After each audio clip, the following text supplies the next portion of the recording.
So it's continuing, and the point of recap that I wanted to ask and what you just shared now, we had the three distinctions in terms of determining kinds of rule. Yeah. Um, the one that is outside of the collective is a kind of ruler, The and then there's king. Yeah. a ruler over the collective, and that's the statesman or the political ruler. Well, Um, it's not that he's over. The king is also over the collective, but the political ruler is both over and within.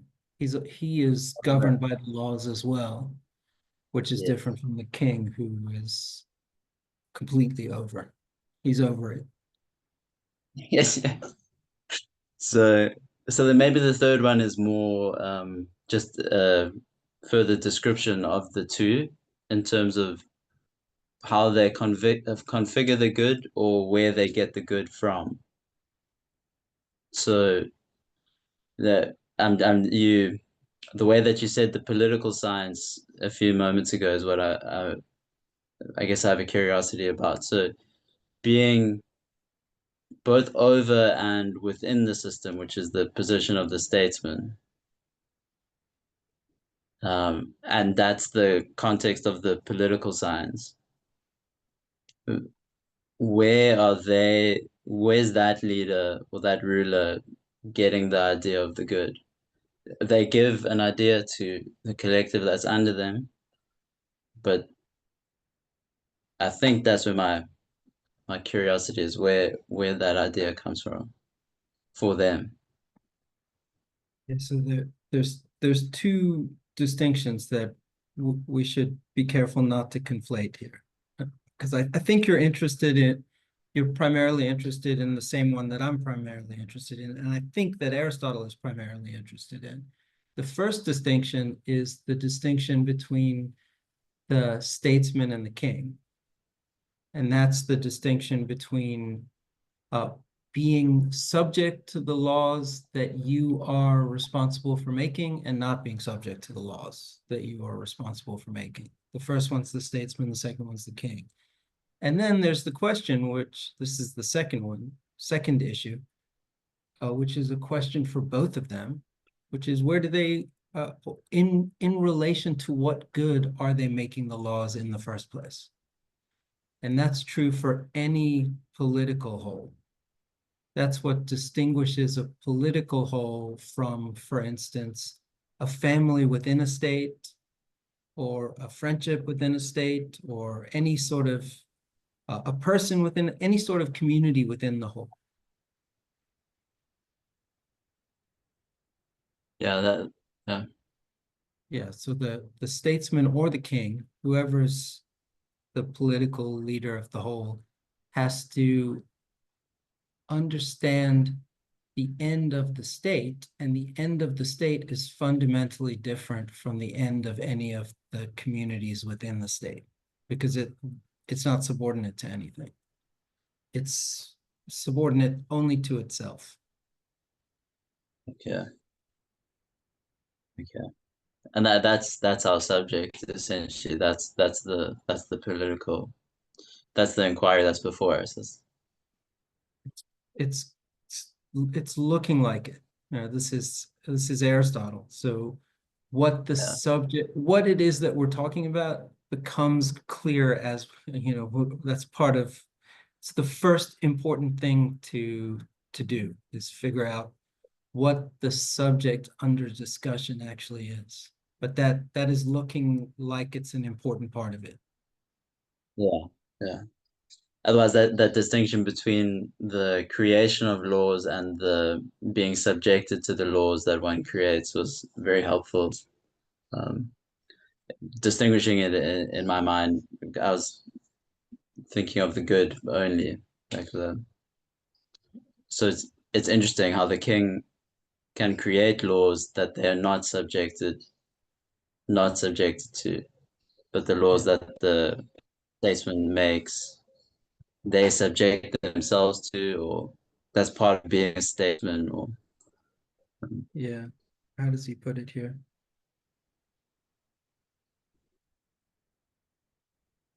Yeah. Uh, they they consider a kingly ruler one who has charge himself, and a political ruler one who, on the basis of the precepts of this sort of science, rules and is ruled in turn.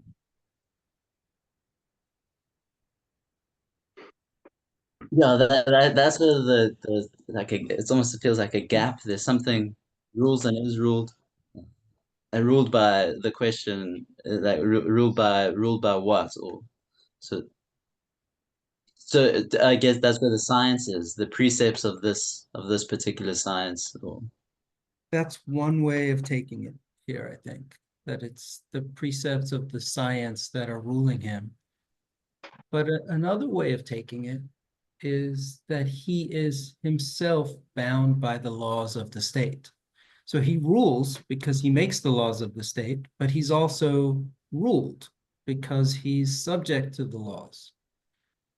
Okay, the laws that he's making, or at least he is largely responsible for making, but he's still subject to them. The king just makes laws and continues to do whatever he wants.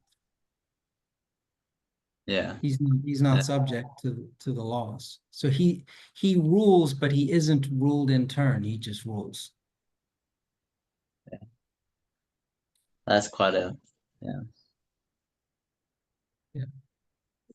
It's the relation to, okay. That feels, it feels clear. That,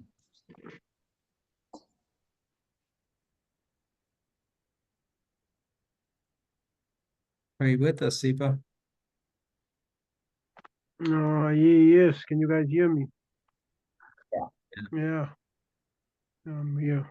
Sorry, I don't know what the hell's going on in Cramstown today. No, no, all good. Nobody does. Hmm.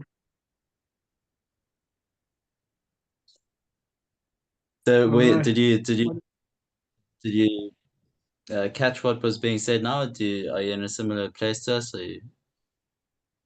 Yeah, I caught the gist of it. I think we were talking about the difference between the king's rule and the statesman's rule.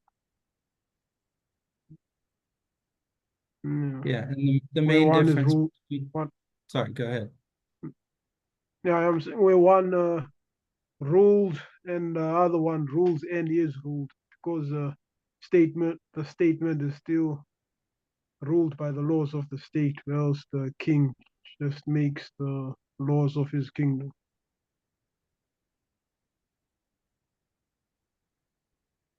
Can you guys hear me? Yeah, Yeah, yeah. looks like Thomas is joining. Thomas just got here as well. Hello.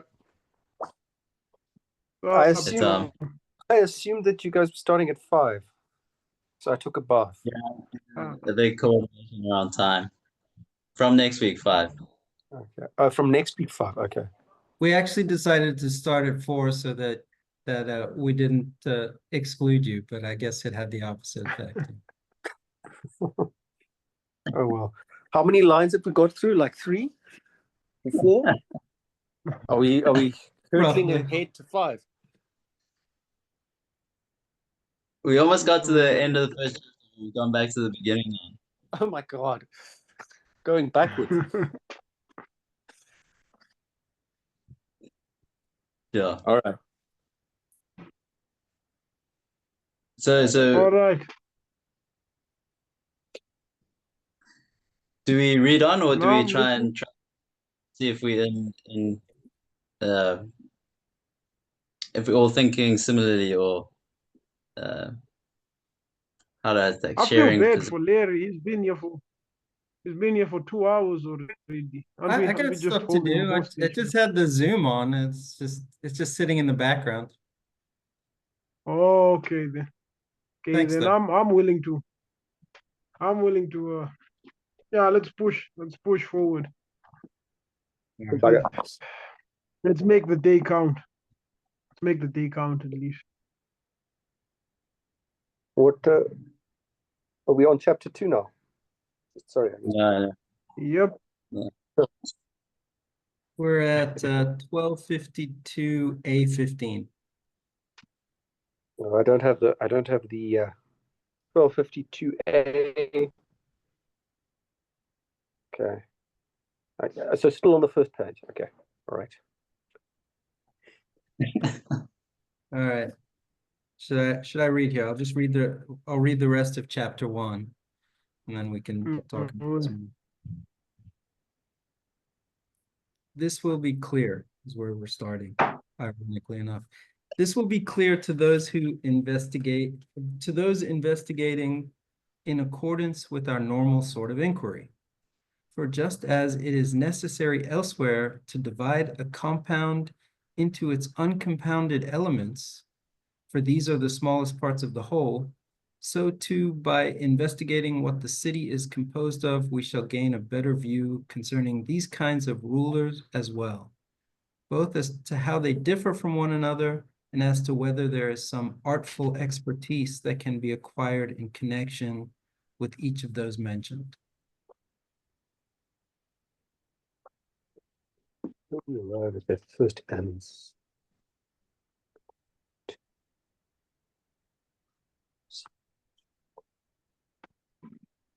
On the uncompounded elements and are our rulers uncompounded elements?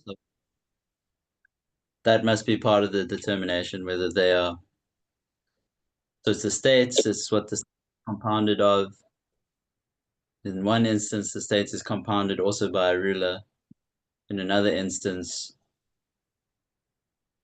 there seems to be only one uncompounded element in terms of the king who stands outside of, but that just spitballing maybe.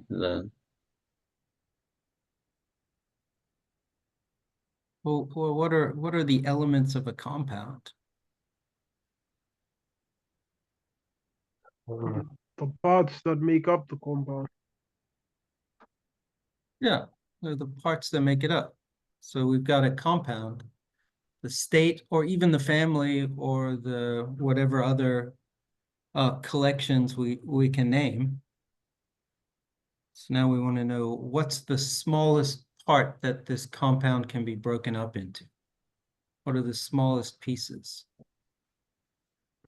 Well, my instinct So says the the human being. citizen I know or that's the wrong. individual. Say again? I agree with Sipho. We got, I didn't hear Is either. it the citizen I or didn't the hear individual? either of you guys.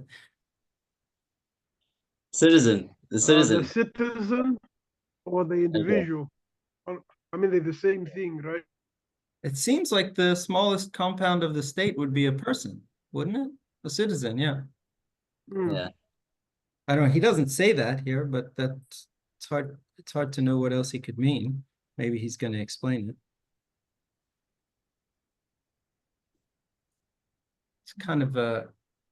It's an interesting claim to make after he tries to distinguish these different collections that are all collections of people. To now say, well, we need to look at what the collection is a collection of. They're all collections of people. Maybe in one case it's a citizen, and in another case it's a family member. It's not clear what he means here.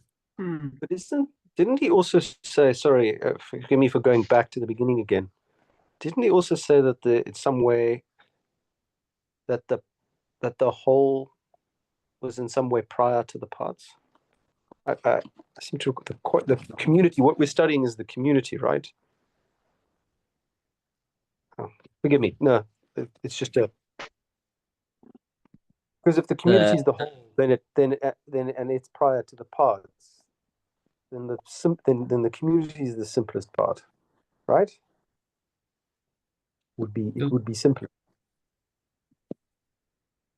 Community can't be the simplest part because it's also a collective. Okay.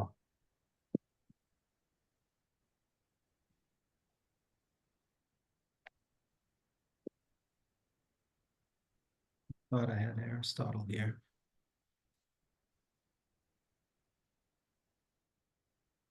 So elements are the parts usually. So One way of using the word that he's probably using for elements here is as the way that letters are the elements of a word, and words are the element of a sentence.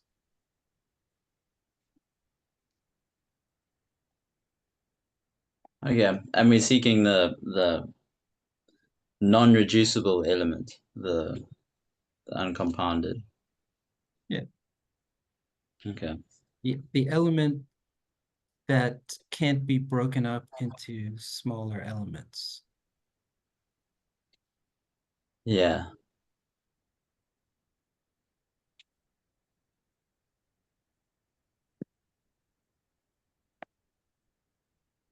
Shall we read on? Yep.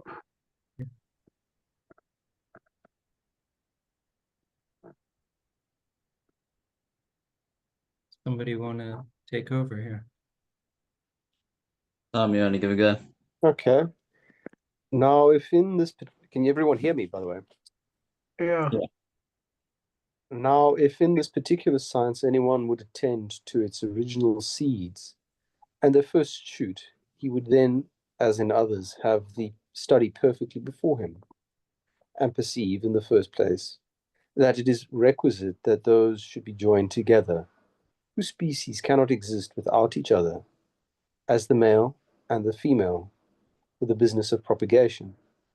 And this is not through choice, but by that natural impulse which acts upon plants and animals also, for the purpose of their leaving behind them others like themselves. Sorry. Shall I continue? Yeah. Yeah. It is also from natural causes that some beings command and others obey, that each may obtain their natural safety. For a being who is endowed with a mind capable of reflection and forethought is by nature superior and governor, whereas he whose excellence is merely from corporeal is formed to be a slave. Whence it follows that the different state of a master and a slave is equally advantageous to both. But there is a natural difference between a female and a slave. For nature is not like the artists who make the Delphic swords for the use of the poor, but for every particular purpose she has her separate instruments, and thus her ends are most complete. For whatsoever is employed on one subject only brings that one to much greater perfection than when employed on many. And yet among the barbarians, a female and a slave are upon a level in the community. The reason for which is that amongst them there are none qualified by nature to govern. Therefore their society can be nothing but between slaves of different sexes.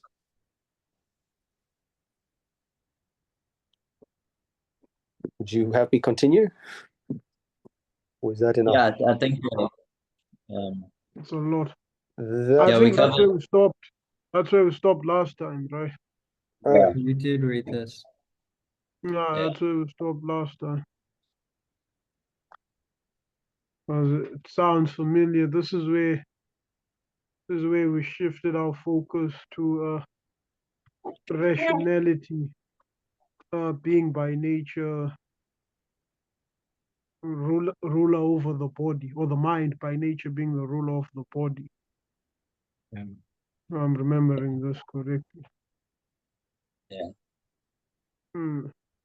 I think we used the example of construction workers last week.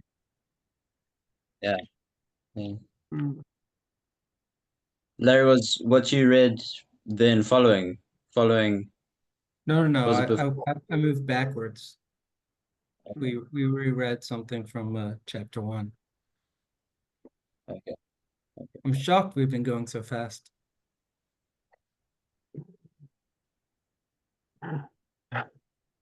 You guys are gonna have to read. I'm having the same problem Dan was having with his reading.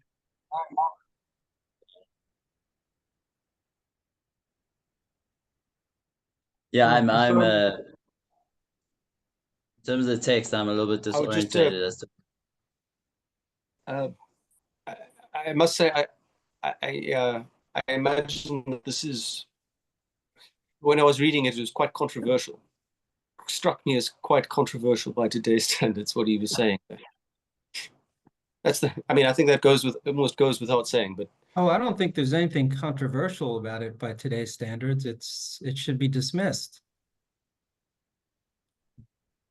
Yeah, what's the controversy? Burn the book. Burn the book. Oh, Oh. yeah. Are we going to get into the polemics? It's a temptation. Isn't this where we got stuck last time? Didn't we spend like 13 minutes on a side quest? Is it a side? About how Aristotle can get us cancelled? Yeah, you can definitely Instead get of us. actual content. Oh, I see what you mean by it. But it does seem to, I mean, I don't know what you guys, sorry, I didn't get a chance to watch what you guys said last time, but it does seem to bear comment because it seems to be quite not just controversial, but it seems like it says something about what he means by governance in that, yeah. It says that there's no one among the barbarians who's fit to govern. I mean, and I wonder what example he has in mind here when he says barbarian. Does he mean the Persians or does he mean the Scythians? Does it matter? And he's saying all of them, every last one of them. Well, we are not going to run into any ancient barbarians or Persians in our lives. That is true. Right? Chances are.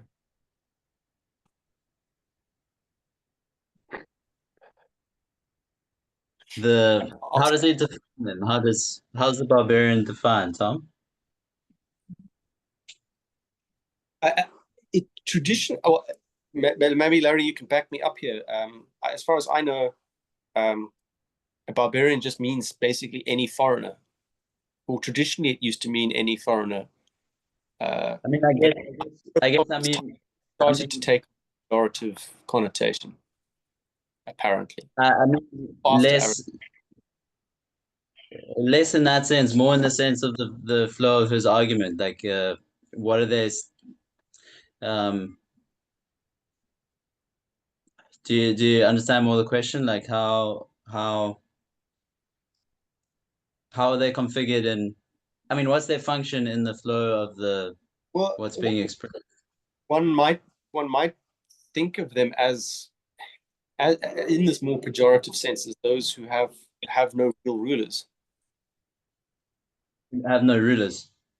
They just have different slaves of different sexes is the term he uses in this translation. It's slaves of different sexes, yeah. But a barbarian is just someone or a culture that has slaves of different sexes. Does it matter for his argument? Is it part of the argument? Doesn't seem to be an important point. Seems to just be an example of a point. He doesn't Claims even the point. He doesn't say in his own voice that Greeks should rule barbarians. He says, this is why the poets say it's fitting for the Greeks to rule barbarians. My footnote here has a reference to Euripides. Why does the poet say that? This is why the poets. Because they don't make, because according to Aristotle, they don't make a distinction between females and slaves. At least that's what I read on top. The reason for this is that they have no naturally ruling element.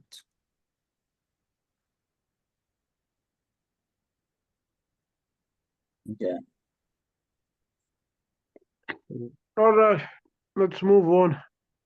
Well, let's make sure we're on the same page here. If Mm, this is really a question about barbarians and Persians, then we have to ask ourselves, oh, what's the relevance of this stuff? Maybe we should, whether he agrees or disagrees with the current state of discourse is not as interesting to me, at least, as the fact that it's irrelevant to me how I should relate to an ancient Persian.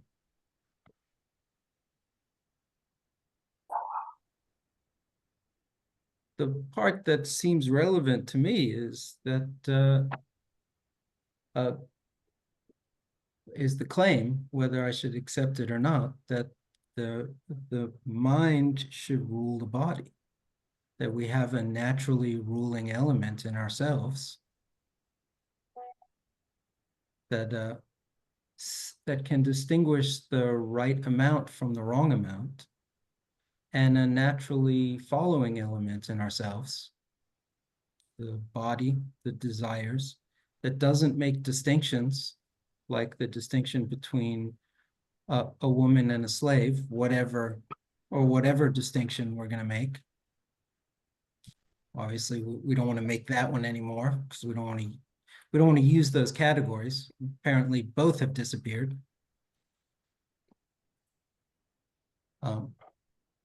But it's the same claim as in the Nicomachean Ethics, that the mind or thought should rule desire, because thought is able to find the right amount of something rather than just the something. Whereas appetite for food just sees food as the good and takes the food, follows the food itself. The reason recognizes that what we want is the right amount of food for the thing, for ourselves. And so too, in relation to our state, we don't want our state to be ruled by some unconsidered desire for an end, some external end. We want our state to think about what the good of the state itself is, and to desire the right amount of any end or anything for the whole that is the state itself. Which is the same question we were asking in chapter 1 when we noticed that the political ruler, unlike the ruler of a subordinate collection within the state, has to figure out the end of the whole. The body here, for some reason, this is the part that we can take issue with, maybe we should, the body personified as slaves and women here in a very canceled way. The body is unable to set that end. I don't know any way to say it other than thoughtfully, because it seems so obvious that the end should be set thoughtfully. In other words, it seems obvious that the mind should be the one setting the end, which is to say, ruling.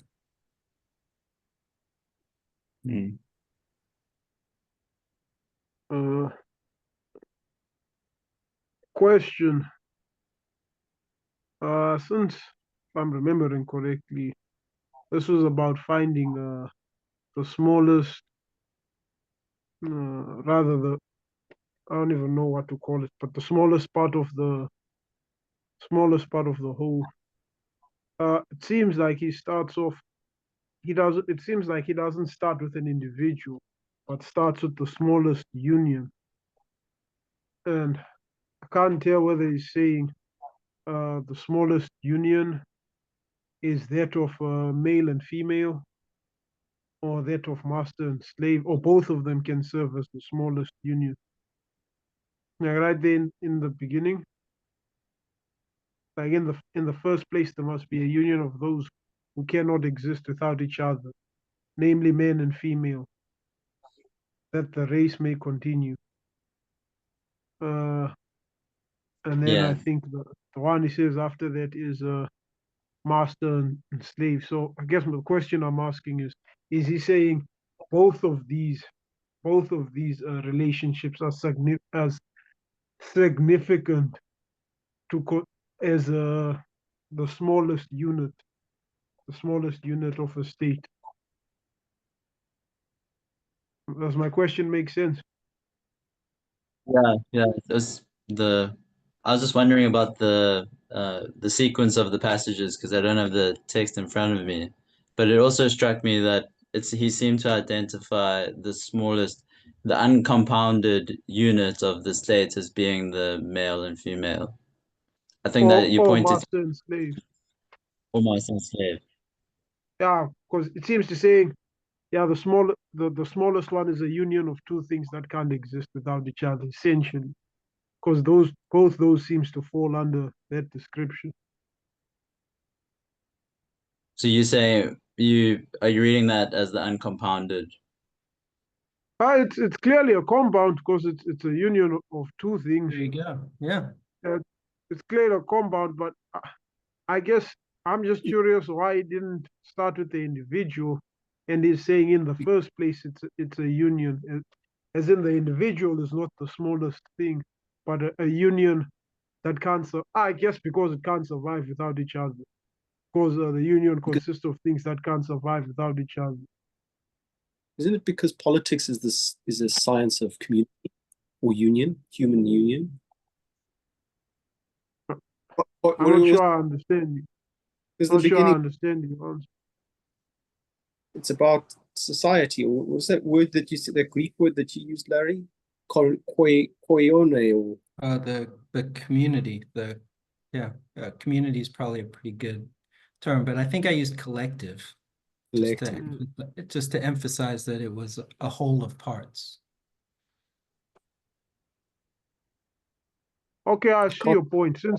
Okay, no, I think I see your point, Thomas. I think I see your point. If he starts with the uncompounded element, and the uncompounded element is the human being, at least in terms of this discussion, because obviously human beings are also compounds. He wouldn't be writing the politics, he'd be writing the McKeon ethics. Yeah. But it's surprising that he hasn't referred to that here.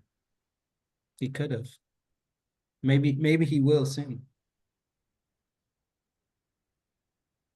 I wanted to go back to what you were saying, Larry, a few moments ago, in terms of how I'm then trying to follow the arguments in terms of thinking about the political state, and this distinction, there being a distinction, the placeholder barbarian who doesn't have the ruling element, and then another who is a citizen in some way, and they possess a ruling element. So then the thought or the question is, I'm wondering whether, if because that ruling element is some kind of determination of right proportion, so right amount, whether that determination depends on being within a collective, or so within a polis, or and not existing in a polis means that the determination is different, or you don't have the material to correctly proportion because there's nothing to proportion.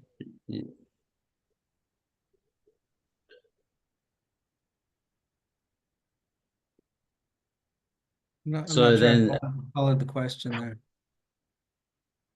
maybe then like the claim that I think I'm seeing is that the ruling element in an individual, I would just say, is dependent on existence within a collective, because the ruling element does the exercise of proportioning, and what is proportion to the collective or the body. So if there isn't a collective to have things proportioned to, then there isn't there isn't anything to rule over. So the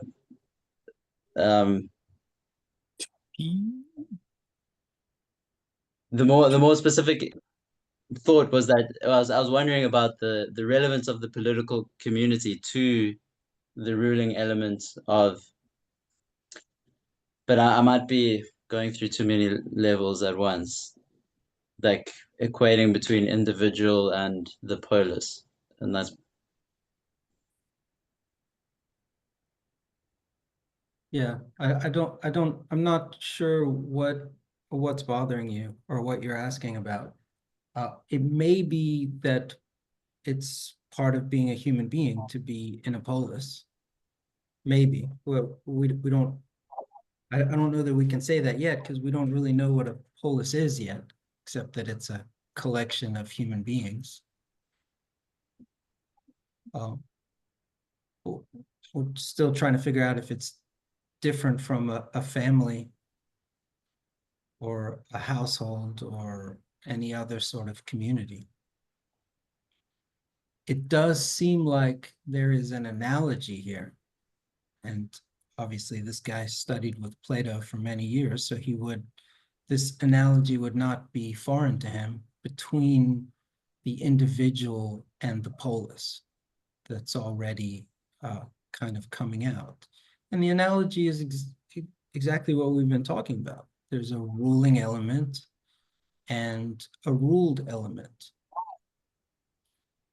And in the case of the state, at least, it's unclear if the ruling element is also ruled. It seems like in some cases, the monarchy, the kingly state, the ruling element is unruled, at least in terms of the state. And in some states, the political state, or that was my translator have it here. Yeah, the political state, it's the ruling element is itself also ruled in the context of the state. Yeah. The question, can you be a human being who rules himself or herself outside of a state, is not one that he's asked yet. Yeah, I think I was inferring that from the example of the barbarian as being without a ruling element. Right. A shipwrecked Greek. What about him? Well, what about that? Like Paul. A Greek in exile here. An orphan. That may, yeah. Well, not an orphan, a father or an adult without a family. Okay, yeah. Right, an orphan, a child doesn't have the ruling element. Yes. That's part of what makes a child is that they have not developed, might be all that makes a child for someone like Aristotle. Probably reproduction as well, but they haven't developed the ruling element in themselves. Yeah. This maybe, I hope it's not tangential. I think it was in the question as well, the sense that maybe it's just trying to flesh out the way in which one can rule and be ruled. So how the statesman can rule and be ruled. And the sense is that what is ruled over confers the appropriate manner in which it is ruled. So that might just be arriving at the question of what is the uncompounded or what is the compounded, like what is the part that makes up the whole, because what the parts are are involved in the ruling in the sense that that's what the ruler has to rule over. But speaking, yeah, I don't know if that it might just be fleshing out or wondering, or it might be tangential. I'm not sure. Or might be both. Right. The question of the nature of the uncompounded elements that make up the state is a big question. Is the same state always appropriate for all types of people? To use his terms here, it doesn't matter what terms you use. I mean, any term you use nowadays is going to be problematic, but you could have a state with a bunch of people who have a ruling element in themselves, or a state with a bunch of people who don't have a ruling element in themselves. A bunch of Greeks or a bunch of barbarians, to use his terms.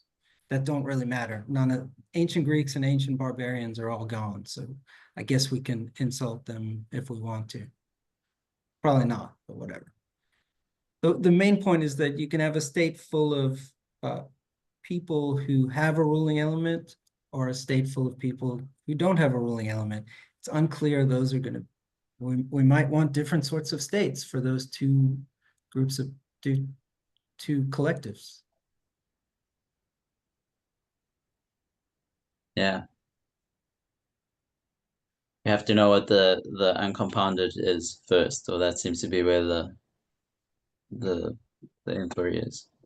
Yeah, this is one of the ways people distinguish Aristotle from Plato. I don't know that it's fair to either of them to make the distinction, but the distinction itself, to make the distinction between them in this way, but the distinction itself is important. Does the form come first? The form of the state come first, and then we impose it on the material?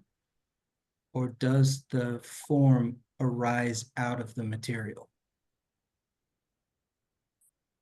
And there could be ways in which both are true. This is why it's unfair to make Plato say one and Aristotle say another, because obviously, it seems like there are elements of both that are important. So we don't just have this perfect government and then say this in a way that maybe makes modern examples clear. We don't just have this perfect ideal of government and then just go around the world and just stick it on top of all the different groups of people and say, this is the government you should have, and the same government for everybody. Maybe different types of people should have different collectives should have different governments that are appropriate to them. And there are forms of government, but different forms are appropriate to different collectives.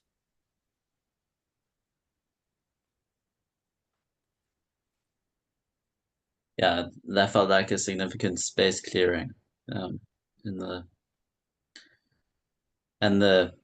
I mean the flesh that we've given that at the moment is there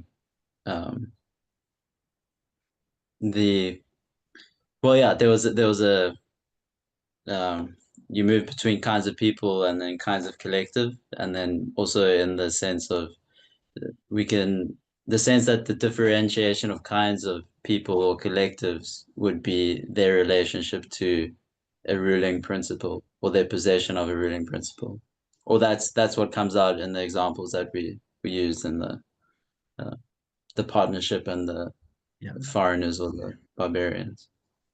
That seems like the most significant question about the members of the collective right now, based on what he said. How many of the members of or how strong in each of the members of the collective is their own ruling element? Because the stronger their ruling element is, the more we want to give them a chance to participate in ruling. ideally. Of course, there are all sorts of practical questions about how we determine these sorts of things.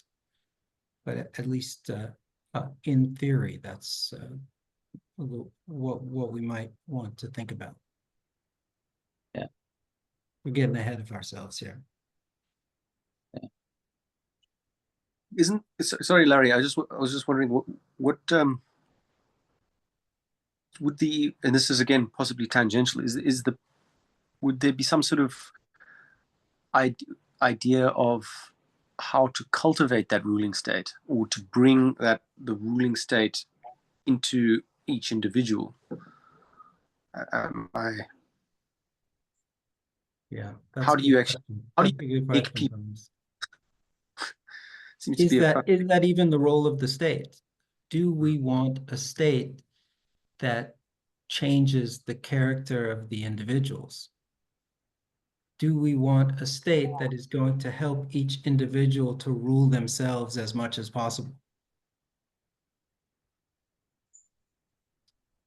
It seems like it. If ruling is good, if right ruling is good, then we're going to want the people in our state to rule themselves as well as possible. We want to set up a situation where people can do so, but we also want to respect what the natural material that we're working with is. So each collective is going to have to take into account the nature of the people that it is a collection of and help them to actualize themselves as they are as well as possible. They're always, I don't know how to say this clearly, and I have no idea if it's a personal flaw or a flaw in the nature of the issue itself, probably both. There seems to be at least two issues going on at the same time here. One is that we want each citizen to be as good as possible, and as good as ideally, in the abstract, as good as possible means self-ruling as much as possible. But then we also we don't want to take a person who is not suited to a certain type of life and try to fit them into that type of life. Like, we want each person to be who they are to the fullest extent that they can be, not be something that we've decided they should be already outside of what we're met with. We want to actualize as fully as possible in the context of what the thing is.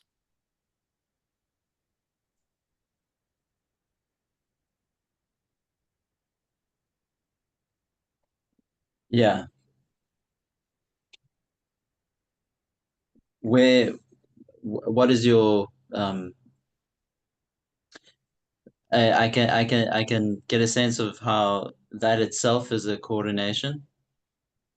Is your difficulty with it something like getting those two right at the same time? I'm just curious about where your sense of difficulty in thinking it, or is it the coordination of it, or is that question? Well, let me try to give an example here. I don't think any of us are fathers yet. Maybe soon. Maybe without. What's that? Maybe without knowing. Okay, well that's not gonna help the example here. But if you're a father and you know it, you've got this kid, and you want your kid to be as good and complete a human being as possible. Of course you do. Hopefully you do. So what does that mean? You decide, well, one thing it could mean, and probably some of this should be important, you think about what it means for a human being to be as complete as possible, so that your child can become as much like that as they can. All right, but at the same time, you want to take account of your child's natural abilities and help it to actualize those abilities as well as possible. You don't want to, if you have a child who you want to be a great basketball player, but they're short and slow, you're not going to help them by trying to make them a great basketball player. You're just going to make them unhappy and unsuccessful. You have to find the life that is appropriate for the child and help the child, the best possible life that is appropriate for the child, and help the child to actualize that life. To understand what the best possible life appropriate for the child is, you have to have some idea of best possible life. But that doesn't mean you're going to take the child and make it as much like best possible life, because that might not be good for it. It's the same with the state. You got people in front of you, and you want them to be as good as possible for them. Is this would it be safe to say that this is not an argument for utopianism? In the sense that you have a like a Marxism. You have a kind of, there's this ideal state envisioned as a political program, and you, by hook or by crook, by violence, by peaceful means, you make sure that it happens, and you cajole the whole of society into that mold, so to speak. It's safe to say that this is not Marxism. Yeah, safe to say. Okay. Yeah, but and I think you've chosen the right time to make that point.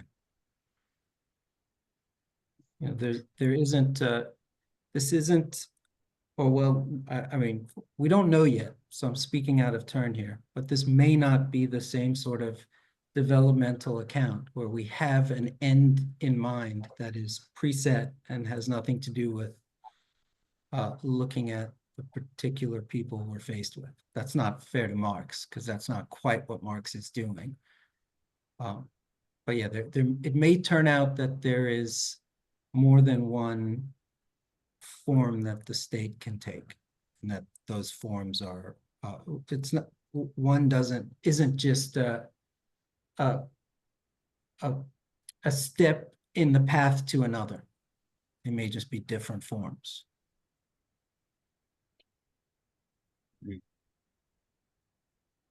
Sort of cyclical view of history, then. Maybe it's not a view of history at all. It's not historical in that way.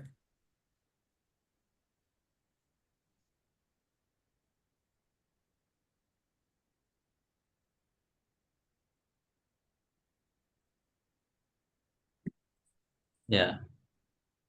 Feels appropriately precise and open. So after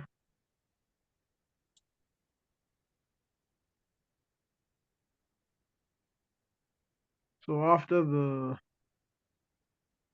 basic unity, I'm assuming then whatever comes out of that would be the second level of community. So the first level of community, or what the two things that can't survive without each other.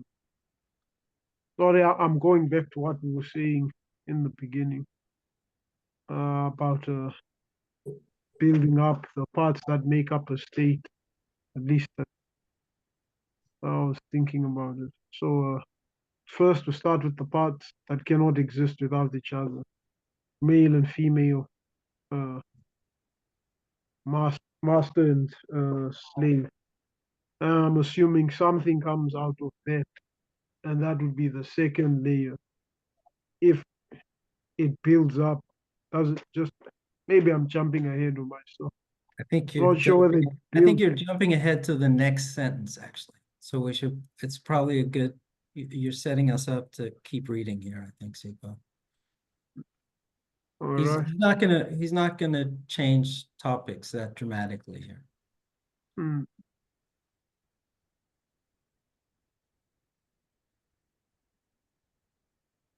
Does somebody want to read? Yeah. Sipho and I without text. Oh no, it's finally opened, but it's just yeah. Sipho, you read. I have Sipho, no you idea got- where we are though. I have no Sipho, idea where we are. You know you've got a whole university library available to you, Sipho. I don't really like going there. I've got well, they call it shell shock when it comes to libraries. Got bad memories of going to the library. You know, one of the great things about the Rhodes Library, and Yeah. is that nobody uses it, so whatever book you want will be available. And I can guarantee that they have really good editions of Aristotle's Politics there. Fair point, Larry. You might consider Fair. being brave, getting over your shell shock.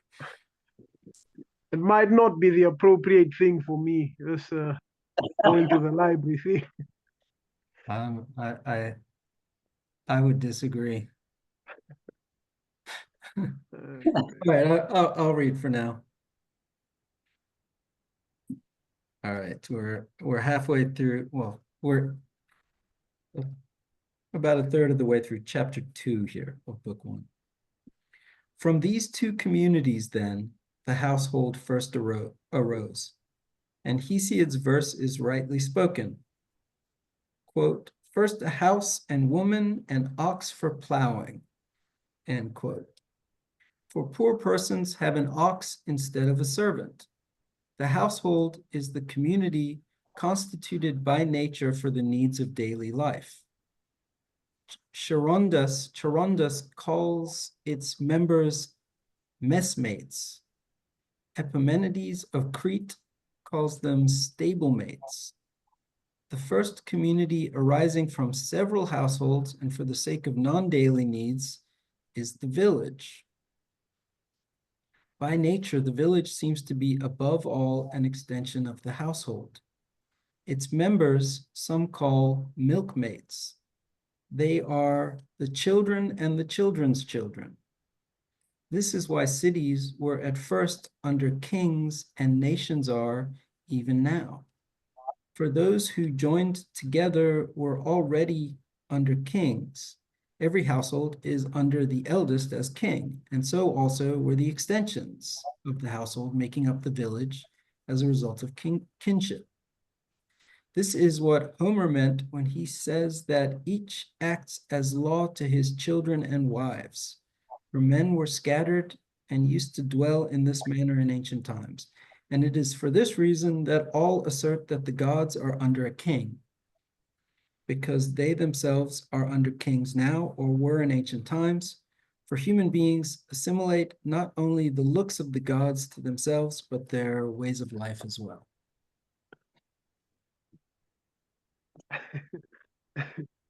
Yeah, hearing Aristotle say ancient times is a creepy thing. These this is outside the point of what we're discussing. I'm just thinking, like, are the poets that old that he considers them ancient? I've been reading an account of the Peloponnesian War recently, the war between Athens and Sparta. And the guy writing the account keeps referring to Themistocles and to Thucydides. Thucydides is who I'm really interested in. Thucydides was an early historian. Right? Herodotus was considered first, but Thucydides was close after him. And it just sort of struck me while I was reading how intense this subject must have been, the subject of history, where like up until a certain point, people could look back as far as sort of communal memory was, and you had to rely on like, you know, what people said about the war that happened a generation or two before you were born. And even a generation or two before you were born was ancient history, really. It's all like hearsay. And then all of a sudden, somebody came along and thought, I'm going to write this down. And we're going to have this account that isn't going to fluctuate with, you know, the ethos of the time or something like that. It must have been quite a profound moment for them, or the discovery of history is a weird thing. You can actually set this down.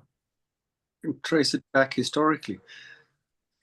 Yeah, but tracing back historically for the Greeks of Aristotle's time was Thucydides and Herodotus. It was the Peloponnesian War and before that the Persian War. Before that was ancient times. And Hesiod was 100 years before that, 200 years before that. So it's not that ancient. Or rather, it's not ancient in the sense we think of ancient. Well, prehistoric. How's that? Prehistoric for them was 2 generations back.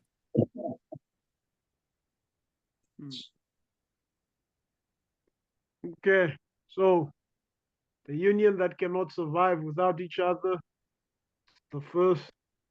After that, it's the household. I'm guessing the household and family is the same thing.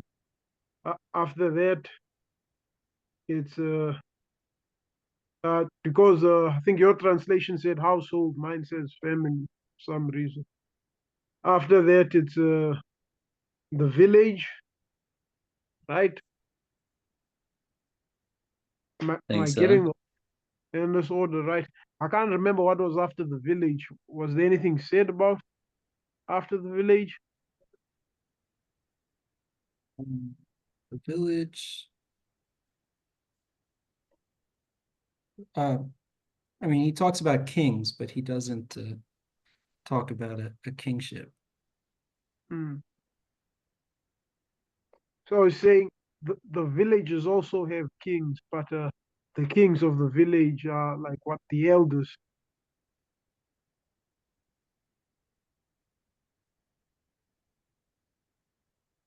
Yeah, the king is like the or the head of the village seems to be like the oldest brother.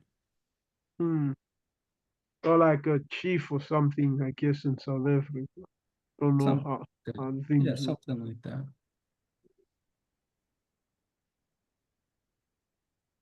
Okay.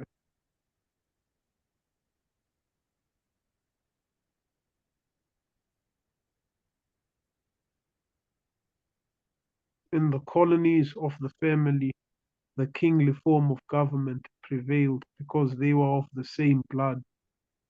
As Homer says, each one gives laws to his children and to his wives. Okay, I see.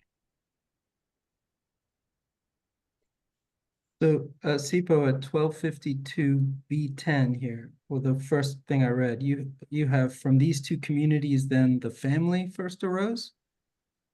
Yeah, instead of household, I think you said household. Yeah. Yeah, mine says for the ox is the poor man's slave. The family is the association established by nature for the supply of men's everyday wants, and the members of it are called by Cherondes, companions of the cupboard, and yeah, I think you get the point. Yeah, it probably should be household, not family. Yeah, I think this translation is just bad. Oh, I mean, it's not that far off. The Greek word is oikos, which means house. But there was it doesn't mean house like physical building. It means house like, yeah, like family, like family. Like so family. It's not that far off.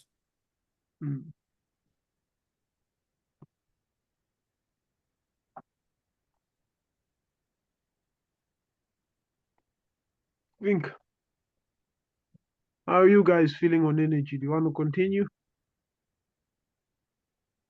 I actually do have to go pretty soon. Sorry, I thought we were meeting earlier. Yeah.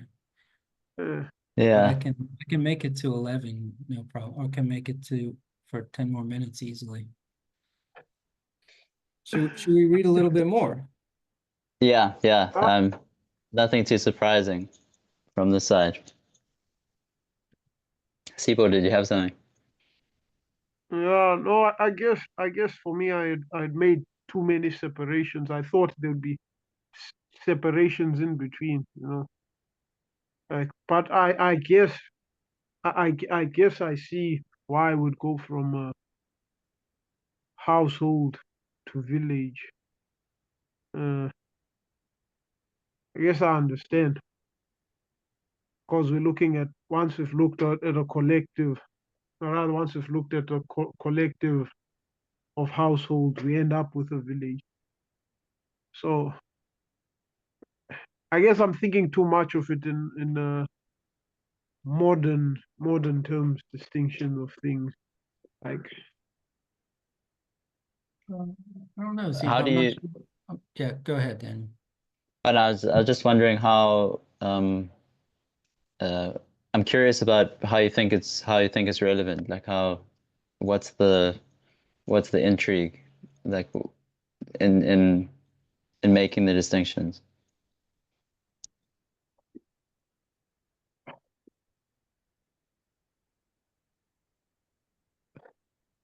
I don't even know if there's an intrigue in making the distinctions.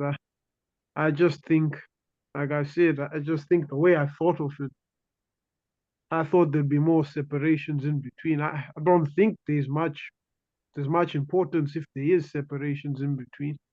I guess there could be if managing each collective is different. But what I meant was like I was thinking nuclear family, like parents and child, and then I was thinking uh extended family, Cool. those distinctions. I'm thinking they don't seem to be important distinctions to make. Maybe maybe there might be, but it might not be important for his point. So what is important for his point, do you think? Uh, Is there anything here? if I'm remembering correctly, our objective right now, since said in the very beginning that we cannot just, okay, I'm paraphrasing, but we can't just assume all ruling is the same. Now, maybe all ruling over a collective is the same. Maybe different collective requires to be ruled differently. So I guess I'm obsessing over these collectives because I'm wondering what's the difference between the way you're gonna rule a family, the way you're gonna rule a village, the way you're gonna rule that. Uh, the higher you go up. Yeah, good question. What's the difference between ruling in a family and ruling a bunch of families? Yeah, definitely. I understand how or why it's gripping you a lot better. Mm. Seems to me Because it like also, the main point here, really. yeah. Yeah. So what differences can we come up with here? Household, household of households. That's not quite a village yet. Mm. He suggests one in the he says seems to suggest that kingship can only arise where everyone has kinship, where there's an idea that everyone is of the same blood. You mentioned this earlier, Sipho. So that would imply a difference in ruling. I thought Everybody in the same family is of the same blood as well, right? The like household is the same blood too. If the village is all the same blood, that's only because each household is the same blood. same blood. Yeah. I thought the distinction in ruling might be affected by the function of each, because the household's function seemed, the way he described it, seemed to be associated with addressing everyday things for means of survival. And then it seems like the one after the household wasn't concerned with that anymore. I don't know. I really need these Bekker lines because I don't know where to say I saw that. I'm just gonna try and read.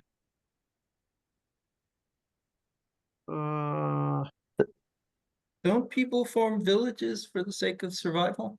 Isn't that why we gather together in communities? Does seem to be the case.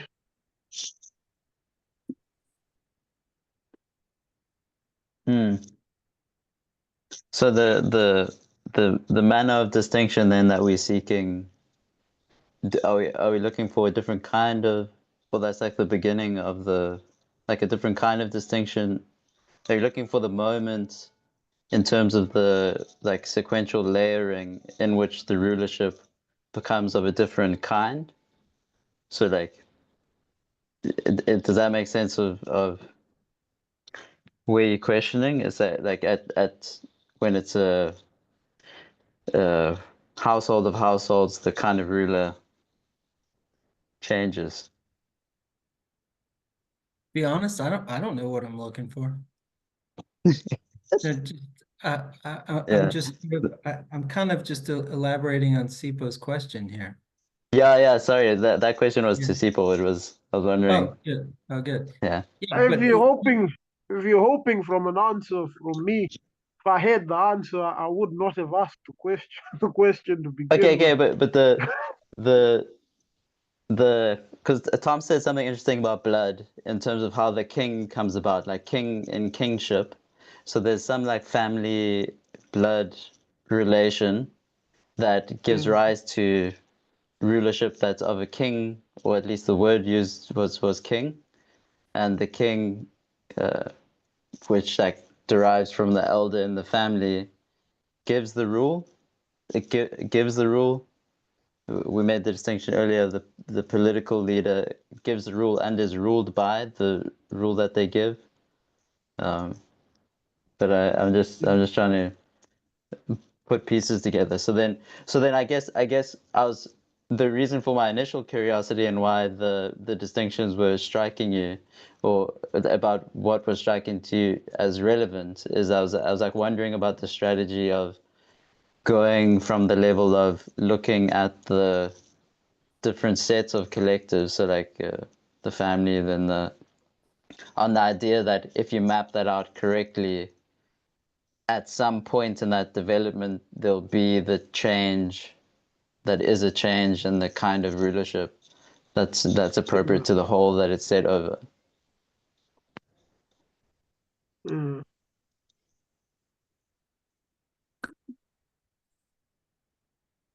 Blood. Blood difference. there Vi- may be Village, another. Yeah, go ahead, yeah. Sipho. Okay, I was about to say, well, if the only thing I'm thinking now is if families and villages have a rule by king, then it seems that obviously, since there was a distinction between the, the statesman or the political ruler and the kingly ruler, uh, it would seem then that the ruler of the families isn't one that is also ruled.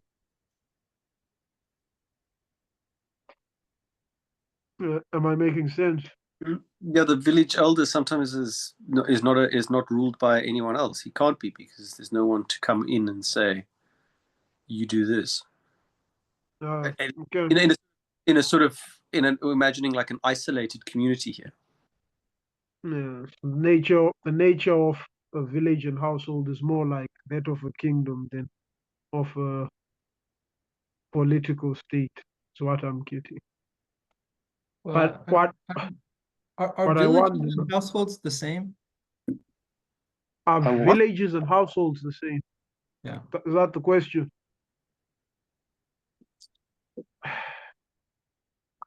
Not really. What's the difference?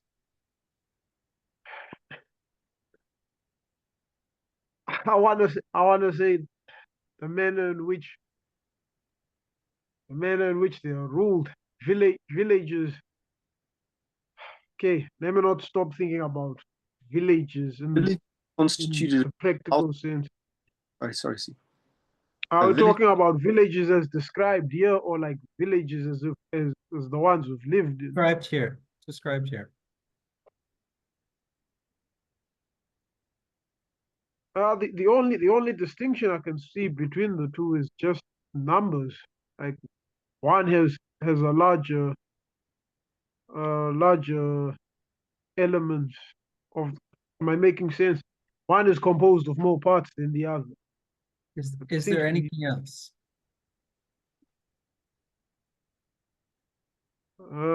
Don't know. Seems they also address everyday needs.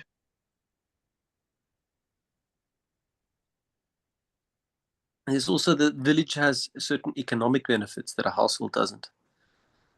A village gives you, it seems to imply that a village might have something like tool making or some sort of exchange, whereas a household is almost entirely dedicated to the act of producing food to survive.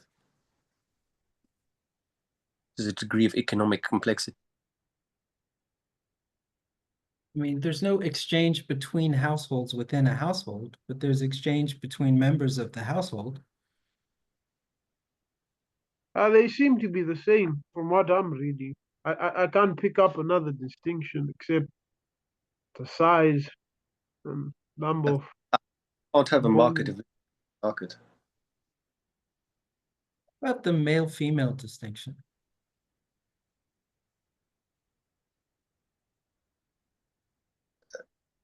That doesn't happen for households. Maybe Help you me guys, see this maybe you guys distinction had I'm already missing. canceled that distinction. Yeah, help me see this Sorry. distinction I'm missing. Okay. I'm completely missing it. You can't have a household without a male and a female member. Yeah. There's a distinction That's between the members of the household. Yeah. Well, what about the family? What about the households that make up a village? Many males and females. There's no male household and female household. They're not distinguished in that way. Okay. They have both male and female. Well, I don't So they know, have but the they're same not distinguished from each other. each other. Yeah, And they have the they're same. not a I don't species. even They're know not formed of species that have male and female distinctions. They just formed of the same species, which is household. Well, I don't know if it's the same, but it's not Mm. male and All right. the household is is a unity of a certain type and requires a certain type of parts and a relationship of a certain type between those parts.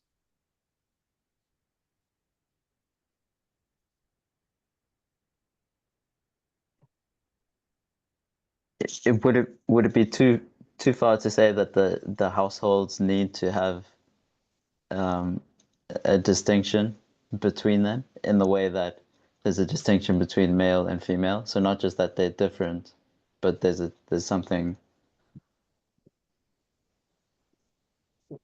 What would the distinction be?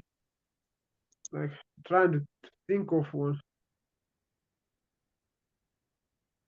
But if all households, I'm not sure if this is what it says, but if all households are composed the same way, what would the distinction between the households be?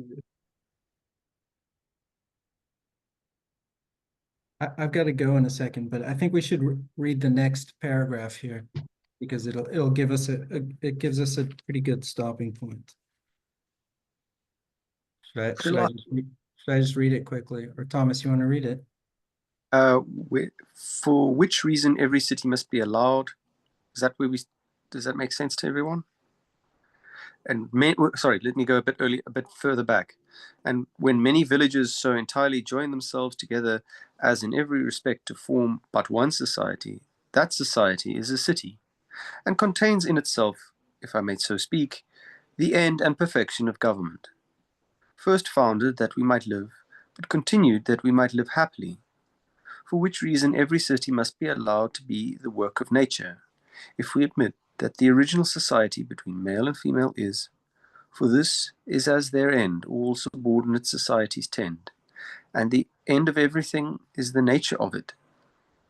For what every being is in its most perfect state, that certainly is the nature of that being, whether it be man, a horse, or a house. Besides, whatsoever produces the final cause and the end which we desire must be best. But a government complete in I think itself, that's that probably is, good. and what is best. Sorry, just Yeah. finish. Okay. So the complete community, the city, arises from several villages. Whatever that means.